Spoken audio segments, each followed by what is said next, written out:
நமஸ்காரம். ஓம் ஸ்ரீ குருப்யோ நமஹ.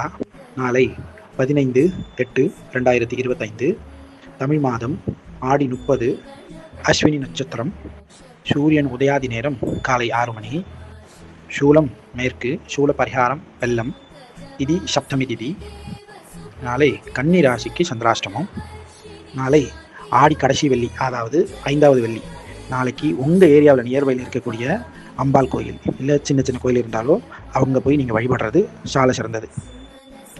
நாளை ராகு காலத்தில், அதாவது ராகு காலம் அப்படின்னு சொல்கிறது 10 to 12, அந்த சமயத்தில் அம்பாளுக்கு விளக்கு போட்டு உங்களுக்கு தேவையான பிரார்த்தனை, உங்களுக்கு என்ன தோன்றதோ, உங்கள் வீட்டு கஷ்டம், நல்லது, மேலே போகக்கூடிய விஷயம், குழந்தைங்களுடைய படிப்பு, உத்தியோகம் எல்லாம் நீங்கள் நாளைக்கு பிரார்த்திக்கலாம். நாளைக்கு ஆடி மாதத்துக்கான கடைசி வெள்ளி. ஆடி மாதத்தில் பிரார்த்திக்கிறதுக்கு இது வரைக்கும் பிரார்த்திக்கலைன்னா நாளைக்கு ஒரு சான்சஸ் இருக்குது. அதை நீங்கள் பயன்படுத்திக்கணும். தேவியை பிரார்த்தனை பண்ணிவிட்டு நல்லபடியாக சுமங்கலிங்க, பொதுவாக சுமங்கலிங்க நாளைக்கு பிரார்த்திக்கிறது உத்தமம். நாளைக்கு சுமங்கலிங்க பிரார்த்திச்சு ஆடி மாதத்தை பூர்த்தி பண்ணணும். நமஸ்காரம். குருப்யோ நமஹ.